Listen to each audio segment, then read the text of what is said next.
Next abiotic factor is light. जैसा कि हम सभी जानते हैं कि लाइट जो है वो सन के इफेक्ट से आती है और उस सन से जो लाइट अर्थ पर पहुंचती है उस लाइट में अलग अलग क्वालिटीज होती हैं, जैसे UV radiation, infrared radiation, as well as the electromagnetic spectrum, जिसे हम विजिबल स्पेक्ट्रम के नाम से जानते हैं।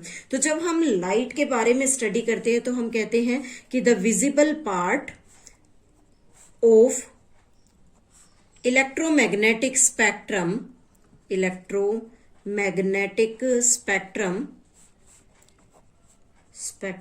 ranges from 390 to 740 नैनोमीटर, यहां तक उसकी रेंज होती है।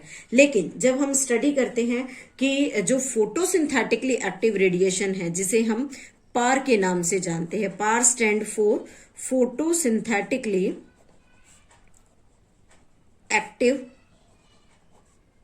एक्टिव रेडिएशन, मीन्स वो रेडिएशंस जिसमें फोटोसिंथेसिस मैक्सिमम पार्ट पर होता है, जिसके अंदर फोटोसिंथेसिस जो है वो सबसे ज्यादा होगा। तो उस कंडीशन के अंदर हम क्या देखते हैं कि जो फोटोसिंथेसिस की एक्टिविटीज हैं वो 100% हो रही हैं। नेक्स्ट कि जब बात करते हैं कि रेडिएशंस जो है वो कैसे विजिबल लाइट के अंदर प्रेजेंट होती हैं, उसके साथ साथ हम देखते हैं कि जो रेडिएशंस हैं वो रेडिएशन किस तरह से लाइट जब अर्थ पर पहुंचती है तो किस तरह से वो डिवाइडेड फॉर्म में है। जैसे हमने बात की कि अल्ट्रावायलेट रेडिएशंस भी होती हैं, इंफ्रा रेड रेडिएशन भी है। तो अगर हम एक चार्ट ड्रॉ करते हैं तो उस चार्ट में सपोज दैट यहां पर हम अपना विजिबल स्पेक्ट्रम बनाते हैं। This is the visible spectrum. इस विजिबल स्पेक्ट्रम से नीचे की जो लाइट होती है उसे यूवी रेडिएशन कहते हैं और जो अबव क्वालिटी की लाइट है उसे हम IFR, इंफ्रा रेड रेडिएशंस के नाम से जानते हैं। तो यहाँ पर ये जो दो डिफरेंट टाइप्स की लाइट हैं, इनका भी कुछ ऑर्गेनिजम्स की जो मेटाबॉलिक रिएक्शंस हैं या कहें कि उनकी लाइफ पर एक इम्पैक्ट है, लेकिन हमारी जो फोटोसिंथेटिक एक्टिव रेडिएशंस होती हैं वो हमेशा विजिबल स्पेक्ट्रम के अंदर प्रेजेंट होती हैं।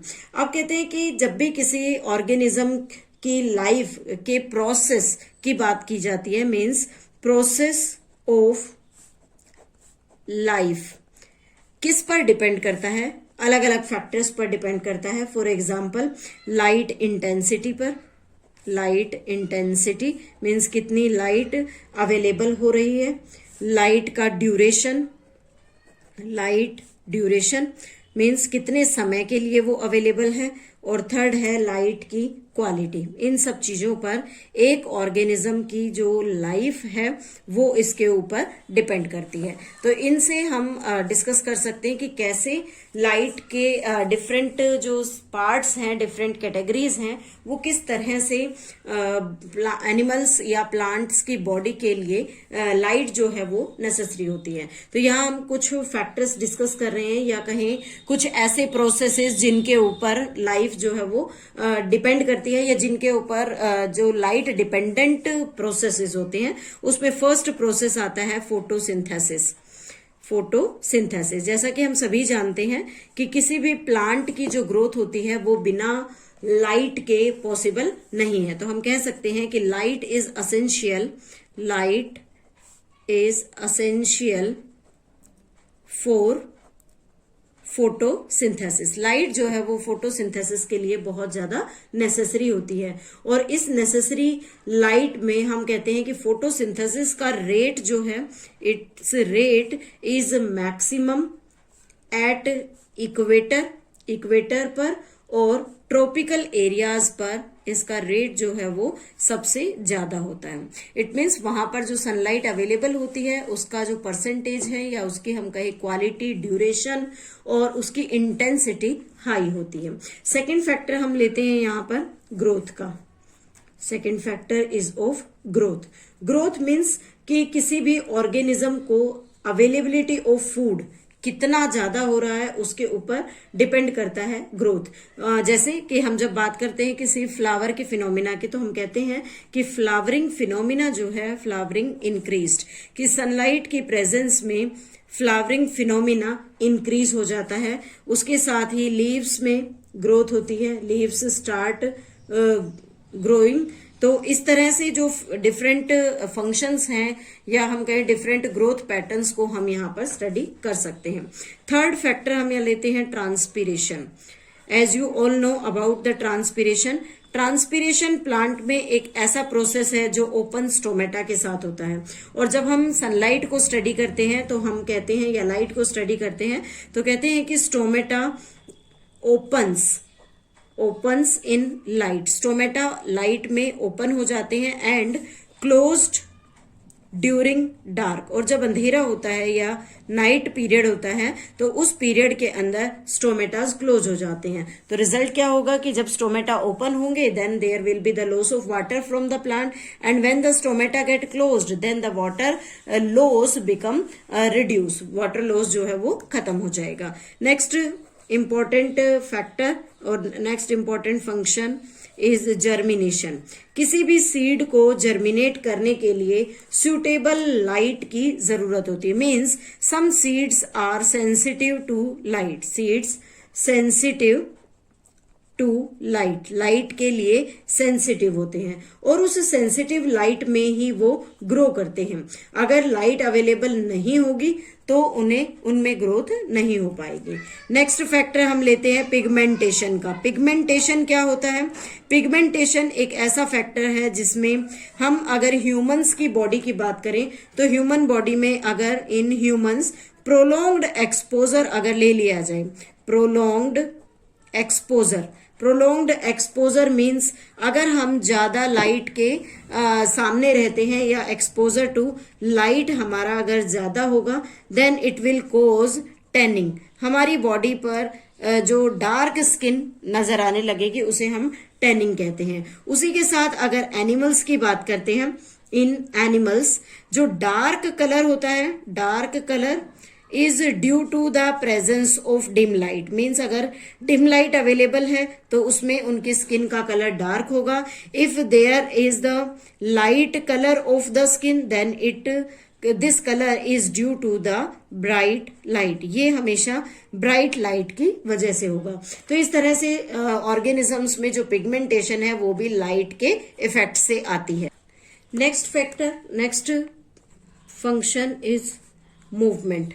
मूवमेंट के बारे में हम लोअर क्लासेस में भी स्टडी कर चुके हैं कि मूवमेंट कैसे होता है। जैसे जनरली हम प्लांट पार्ट्स में देखते हैं, प्लांट पार्ट्स में, और प्लांट पार्ट में हम एक फिनोमिना देखते हैं फोटोट्रोपिज्म। इस फोटोट्रोपिज्म फिनोमिना में हम हमेशा स्टडी करते हैं कि प्लांट पार्ट की जो मूवमेंट है वो हमेशा लाइट की तरफ होगी। तो इस तरह से जो फोटोट्रोपिज्म का फिनोमिना है, फोटोनास्टी फिनोमिना है, ये सभी लाइट की प्रेजेंस में या लाइट की डायरेक्शन में ही हमेशा होते रहते हैं। उसके बाद नेक्स्ट फैक्टर हम लेते हैं यहाँ पर डेली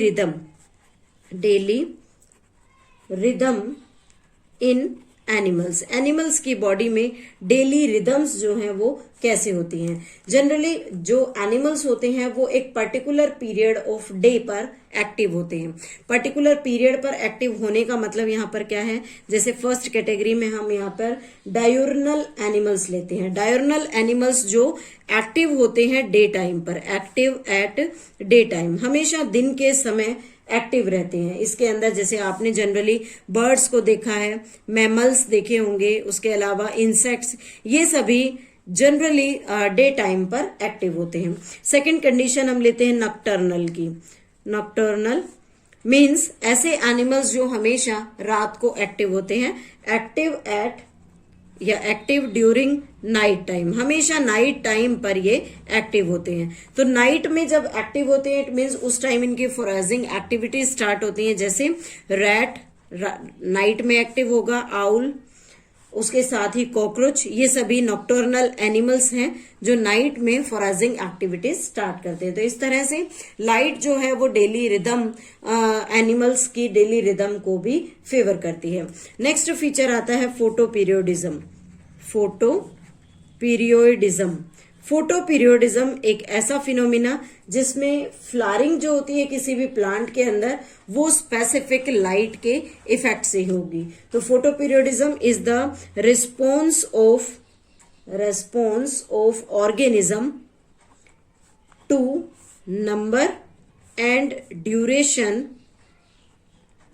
ऑफ डे लेंथ। एक स्पेसिफिक डे लेंथ की ड्यूरेशन उसे प्रोवाइड की जाती है। जैसे यहाँ पर प्लांट्स की अगर बात करें तो अलग अलग प्लांट्स होते हैं। For example long day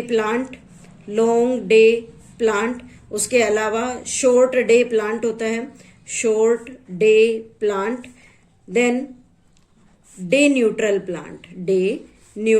plant. It means अलग अलग क्वालिटीज के प्लांट हैं, अलग अलग टाइप का इनमें फोटो पीरियोडिज्म का फिनोमिना होता है। तो उसका रिजल्ट क्या होगा कि जब जिस प्लांट को स्पेसिफिक मिनिमम लाइट अवेलेबिलिटी चाहिए, अगर हम वो लाइट उसे अवेलेबल कराते हैं then it will start forming flower, वो फ्लावर प्रोड्यूस करना स्टार्ट कर देता है।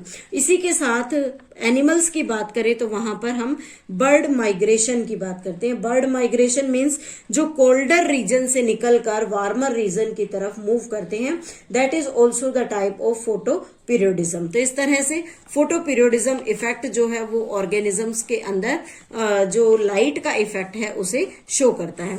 नेक्स्ट फीचर आता है यहाँ पर वाटर बॉडीज में। वाटर बॉडीज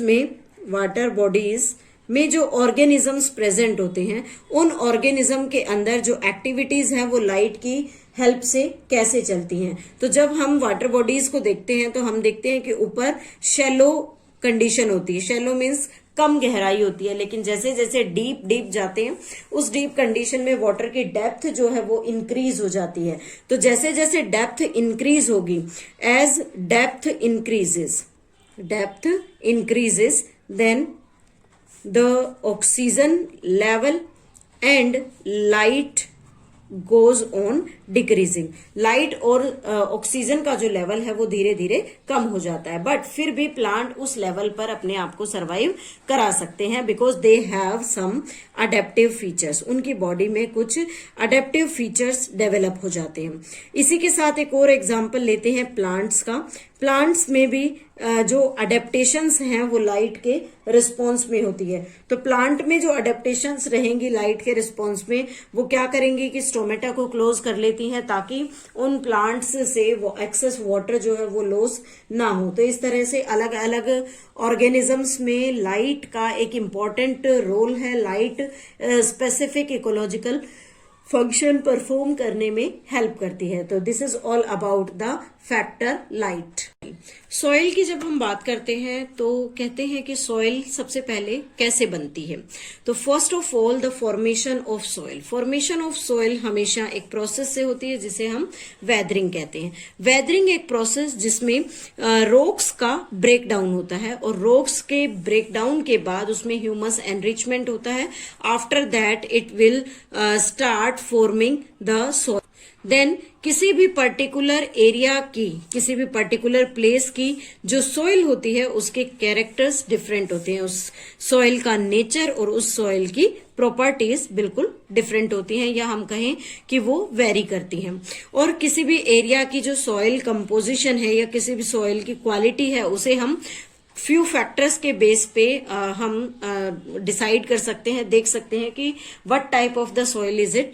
ये जैसे सॉइल कंपोजिशन को देख सकते हैं, ग्रेन साइज कैसा है, मिट्टी के पार्टिकल्स का साइज कैसा है, उसका जो एग्रीगेशन है, इन सब चीजों को मिलाकर उसका परकोलेशन कैसा होता है। परकोलेशन का मतलब उसमें वाटर को सीपेज करने की कैपेसिटी कितनी ज्यादा है, and after that water holding capacity, water को होल्ड करने की कैपेसिटी कितनी ज्यादा है। तो इन सब चीजों को स्टडी करके हम किसी भी एरिया की जो सॉइल है उसकी क्वालिटीज को बता सकते हैं। उसके बाद कुछ पैरामीटर्स होते हैं सॉइल की क्वालिटी को, उसकी नेचर को, उसकी प्रॉपर्टी को डिटरमाइन करने के, उसमें फर्स्ट आता है पीएच। पीएच जो है वो सॉइल के लिए एक फिक्स लेवल पर होनी चाहिए, नाइदर एसिडिक नॉर बेसिक, ज्यादा ना तो एसिडिक हो ना बेसिक, ताकि प्लांट उसमें इजीली ग्रो कर सके। दूसरा उसके साथ है मिनरल कंपोजिशन। हम हमेशा बात करते हैं कि सॉइल जो है वो फर्टाइल होनी चाहिए। फर्टाइल मींस उसके अंदर सभी मिनरल्स लिमिटेड क्वांटिटी के अंदर प्रेजेंट होने चाहिए, which are very very necessary for the growth of the plant body. और लास्ट फैक्टर आता है उसका टोपोग्राफिक फैक्टर। टोपोग्राफी मींस कि वो किस एरिया की मिट्टी है, जैसे हिल्स पर, माउंटेन्स पर, जो हाइट पर जो एरियाज हैं अदर देन द प्लेन, उन सब से हम टोपोग्राफी से डिटरमाइन करते हैं कि उस एरिया में ग्रो करने वाली जो वेजिटेशन होगी वो कैसी होगी। तो वो वेजिटेशन की जो ग्रोथ है वो इन्हीं तीन पैरामीटर्स पर डिपेंड करती है। देन हम कह सकते हैं कि the different types of animals, जिस सॉइल पर कोई भी डिफरेंट एनिमल रह रहा है, उस एनिमल की लाइफ को वो कितना सपोर्ट करती है। एक्वेटिक एनवायरनमेंट में भी अगर बात करें तो वहां पर हम देखते हैं सेडिमेंट्स कैरेक्टरिस्टिक्स होते हैं। सेडिमेंट कैरेक्टरिस्टिक्स मींस वहां पर जो मिट्टी लाई जाती है वो मिट्टी वाटर के फ्लो के साथ आकर सेटल होना स्टार्ट हो जाती है, और वहीं पर कुछ लाइफ जो है, कुछ प्लांट्स ग्रो करना शुरू कर देते हैं। तो इस तरह से हम सॉइल को भी डिफाइन करते हैं। And with this all the abiotic factors completed here. Now in the next video we will discuss about the response of organism to abiotic factors.